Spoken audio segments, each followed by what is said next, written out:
আজ সকালে যে আমি কার মুখ দিয়েই উঠেছি, মনে হয় আমার মুখ দিয়েই আমিই উঠেছি, না হলে এত অকাম করবো কিসের জন্য? যাতে হাত দিচ্ছি তাতেই অন্যায় হয়ে যাচ্ছে, কোনোটাই মানে সফল হচ্ছে না, খালি অকাম করেই থুয়ে দিচ্ছি।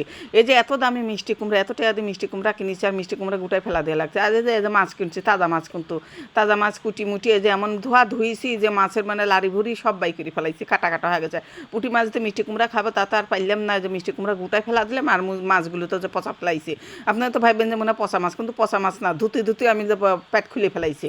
আর পুঁটি মাছে যে পেট খুলে গেলি তো কাটা কাটা। তারপরে যে ভাজবির বসলাম, ওই মাছই ভাজবির বসলাম, এত দামি মাছকে আর ফেলা দেওয়া যায়? খাবি চাইছি মিষ্টি কুমড়া দিয়ে, তা তো আর হইলো না। আবার মাছও যদি ফেলা দিয়ে তাহলে দুপুরে কী দিয়ে খাবো না? তারপরে যে মাছগুলো ভাজবির বইছে, আর যে ভাজা কি ভাজা সে আগেকার মানুষের মতন এত টুপুনি করে ভাজবির বসে ভাজবির বসে আর একটা অকমা করে ফেলাইছে, সব লারি ভুড়ি বাই করে তো ছেঁড়া বেড়া করেছি। আবার এই যে ভাজাটা হইলো না, আর এক সাদা বেদা করে ফেলাইছি।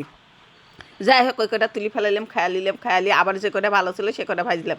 সেই অল্প মাছের মধ্যে আবার একটা গেল পড়িয়ে, সেই মাছটা তুলবে যায়, আমি কী করলাম, হাতটা পুরা ফেলাইলাম। আর কি অকামটা হয়ে যাচ্ছে খালি, আর সারাদিন খালি এগুলোই হয়েছে, বুঝছেন, রাতভর বসে।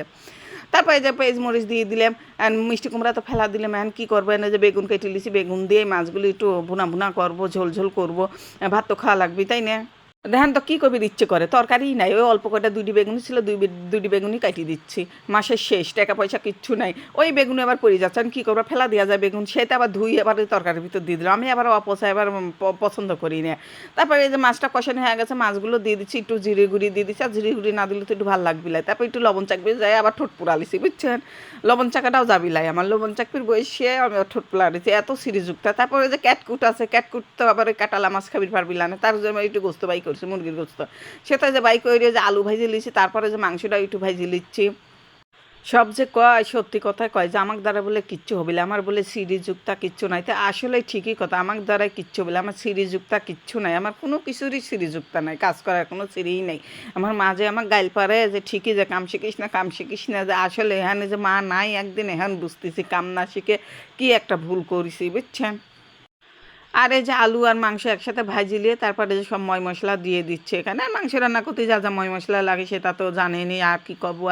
আর কবির কিচ্ছু ইচ্ছা করতেছি না, মনটা এত খারাপ আজকে যে এত অকামা করেছি, সব কিছুতে অন্যায় করে ফেলাইছি, বুঝছেন। আমার এক আপা কইছে যে আপনি রাতবির বসলে খালি বোতলে পানি দেন, কিসে না? ওরে আপা, ও যে বোতলে পানি ভরি ভরি রাখি তো দুনিয়ার, আমি হলে আইসে সইরে, বুঝছেন, ওই তো আর পানি লিয়ে আইসি রাতবির বসে যে বোতলে ভরা থাকে সেই পানি দেই।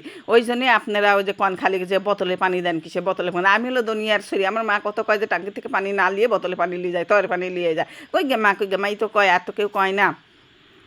আর ওই যে আপনাদের সাথে গল্প করতে করতে কিন্তু আমার রাধা বাড়া কিন্তু হয়ে গেছে। তো এখন আর শুক্রবারের দিন, এখন কি করব, সবাই গোসল করে নামাজ কালমার বাপজান তো নামাজ পড়বির কাছে নামাজ পড়ে আইসি, তো সাথে সাথে খাবি রসবিনি, ওই দুইটা তরকারি হয়ে গেছে। তারপর এখন নামাজ কালাম পড়ে এই যে খাওয়া দাওয়া করব। আজকে এই খেতে খেতেই বিদায় নিলাম। সবাই ভালো থাকবেন, সুস্থ থাকবেন, আমাদের জন্য দোয়া করবেন, আর ভিডিওটা ভালো লাগলে একটু লাইক করে দেবেন।